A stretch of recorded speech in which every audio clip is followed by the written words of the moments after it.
jāatzīst, ka radošuma un patriotisma pārbagāta nedēļas nogala mums ir aiz muguras, un šajā kontekstā esam paaicinājuši arī cilvēku, kas ar radošumu un arī ar patiesībā, varētu teikt, patriotismu diezgan lielā saķerē darbojas savā ikdienā. Tā ir Latvijas Investīcija attīstības aģentūras radošo industriju pārstāvniecības vadītāja Alise Ozoliņa. Labrīt, Alise! Labrīt!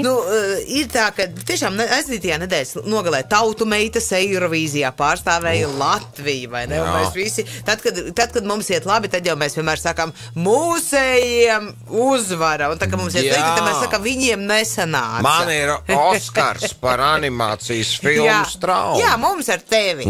Jā, bet tajā pašā laikā arī maratons. Kas tev bija, varbūt aizdītajās nedēļas nogalas tāds patriotiskākais mirklis, varbūt tas mirklis, ka tu arī radošums ņēma virsroku un tu sajūties tāda, cik forši, ka mēs tādi latvieši esam tādi radoši. Zini, kad tu pieminēji tautameitas, man vienīgais, kas man uzplīksnīja acu priekšā, ir vakar skrienot maratonā gar brīvības pieminekli. Tautameitas visiem deva 5, un tad tajā brīdī skrienot garām, klausoties latviešu mūziku un dzīvajā ēterā, kā saka, esot tur blakus, skaistas sajūtas, patriotisms vīlēs. Visās vīlēs bija arī lietas gan, bet...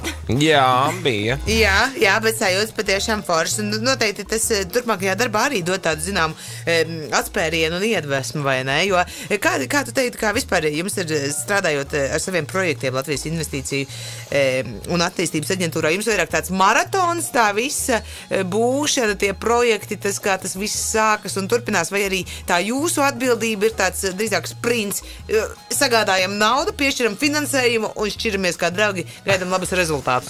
Es varbūt nevaru pārstāvēt visus, es varu stāstīt par sevi. Es uzskatu, ka mūsu kopredzes rezultātā var būt fantastiski panākumi, tāpat kā jau minētā Straume, tikai un vienīgi kopredze, tad mans uzdevums kā radošo industriju pārstāvniecībā ir arī tātad pārliecināties, ka visi kopredē radošie spēj sastrādāties un ir priecīgi un ir atbalstīti un iet eksportā un piesaista investīcijas. Tā kā tas ir tāds mans mazais darbiņš. Nemaz tik maz neizklausās.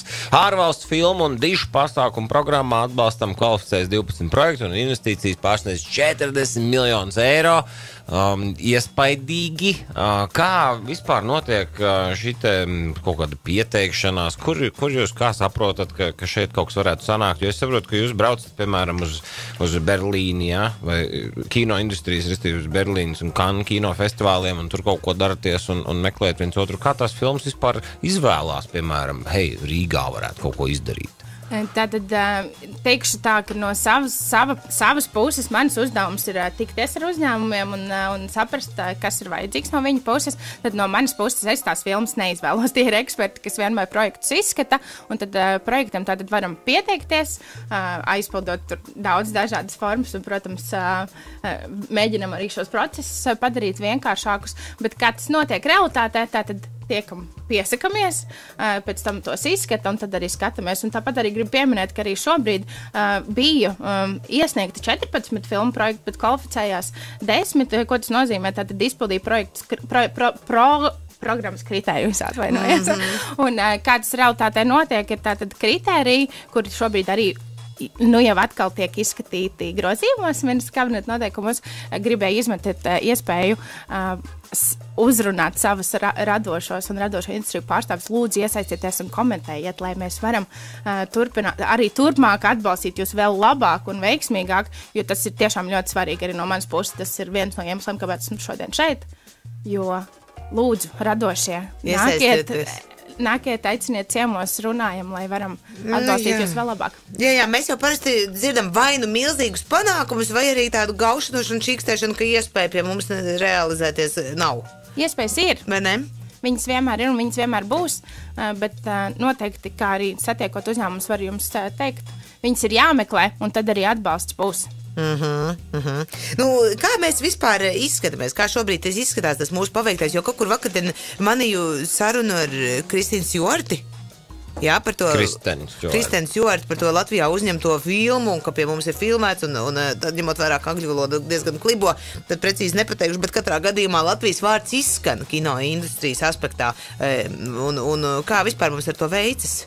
mums veicas labi, veiksies vēl labāk, ja spēsim atbalstīt visus, kas piesakās, un tad arī atkal dodas atpakaļ pie saviem grozījumiem, bet šobrīd arī aktīvi viņus izskatām arī šī gada sākumā viņi tika izskatīti un dodamies pie tā, lai filmu industrija jūtās atbalstīta, jo katrs ārvalstu projekts, kas atnāk uz Latviju, tiek nodarbināti mūsu vietējie speciālisti, kas līdz ar to atkal mans mīļais vārds koprade. Koprades rezultātā mums izdodās fantastiski nodarbināt visus uz šeit, un visiem ir darbiņš, visi jūtās laimīgi darīt to, kas viņiem patīk. Tā kā tikai tas arī ir pats galvenais. No tiem 10 apstiprinātajiem projektiem ārvalstu filmu konkursā, tur Dānija, Francija, Vācija, Igaunija, Monako, Polija, apvienotā karaliste, viņi attiecīgi tad brauc pie mums kaut ko filmēt, un tad to komandu daļu veido šeit uz vietas. Precīzi, tieši tā, un tad arī šobrīd šeit uz vietas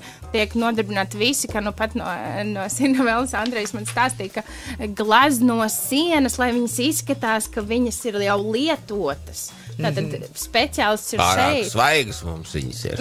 Pārāk tīra mums tā pilsēta. Jā, ļoti labi.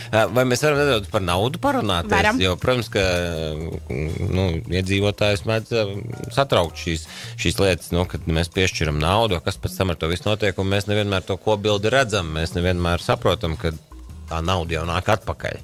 Man ir ļoti labs fakts, ko te visāzi, kas man ļoti patīk. Ja mēs runājam par filmu industriju, tad attiecība ir sekojoša. Katrs viens ieguldītais eiro ekonomikā atnes aptuveni 3 atpakaļ. Tad to es varu saprast, jā. Un tā ir investīcija. Paldies, ka atmetām tos miljonus, jo tur tas nulles pat daudz. 1/3, to es varu saprast. Es čomam iedod 1 eiro, viņš man atdos 3 atpakaļ. Kad tā ir bijis grūti atcerēties, bet tādā ziņā tas tiešām ir forši. Bet tas ir apstiprināts, jā, ekonomiski pamatots, un tas nav tikai tā, kā mēs gribētu, lai būtu. Tas tiešām tā arī darbojās.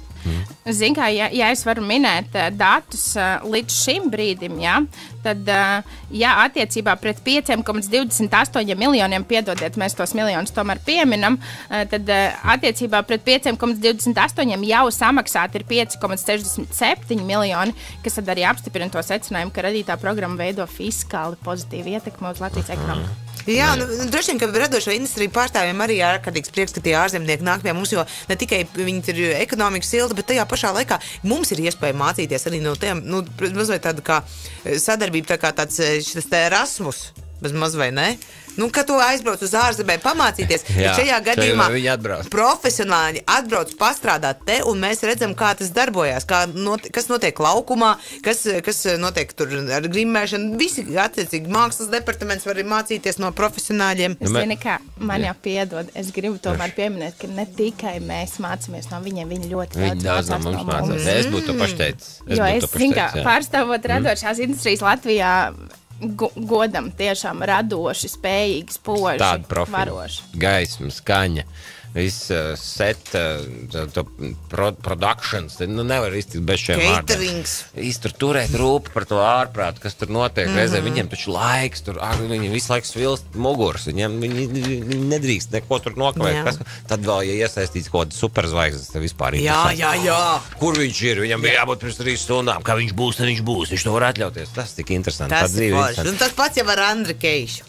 Bet, protams. Tas arī, lai paskatās, kā Andris Keišs var maratonu noskriet, lai tie Džūda Lovs, lai pamācās bišķi. Tur ir savstarpēji miedarbība viennozīmīgi. Un tad jau ir visādas arī, protams, šīs te filmas, kas tagad, piemēram, Latvijā uzņemtās filmas guvušas arī starptautiskus panākumus. Šogad Kannu kinofestivālā konkursu programmā iekļautas 2 Latvijā tapušas filmas, kas saņēmušas valsts līdzfinansējumu. Sergeja Ložņits 2 prokurori un Kirila Srebrņikova pazušana. Precīzi, patās arī Kannu festivālā visi bija filmu industrijā, kam bija jābūt pagājušā nedēļa, un arī ļoti gaidām Detektīvs Foks seriālu pirmizrādi Latvijā jūlijā beigās. Tas arī ir viens no projektiem, kas guvis ir mūsu atbalstu, un veiksmīgi piedzīvojis pirmizrādi Tallinas filmu festivālā un gaida savu pirmizrādi arī Itālijā.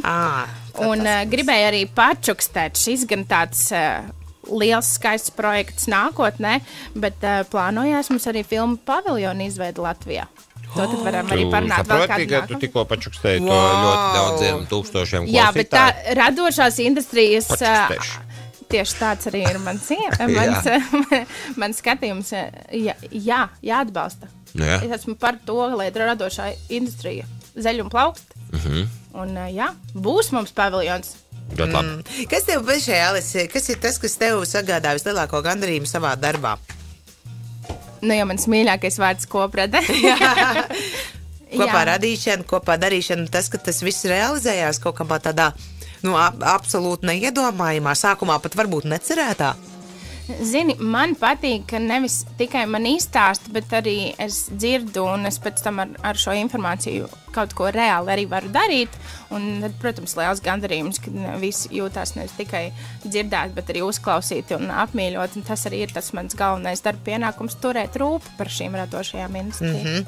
Tev kādreiz nav gribējies pašai arī kaut kā, ņemot vērā, ka tu tik ļoti esi piedalījusies kādā no tām filmām, pieteikties kaut kur māsu skatos un vienkārši arī kaut kā sevi atstāt tādā veidā, tur tajā nospiedumā? Zini, esmu bijusi, ne gan tagad, bet bērnībā aktīvi pat arī dziedāju, redzēju Marīna Umova pie sienas pie viņas studijā, bija popgrupā bērnībā, tā kā man radošās industrijas man ir ļoti tuvas.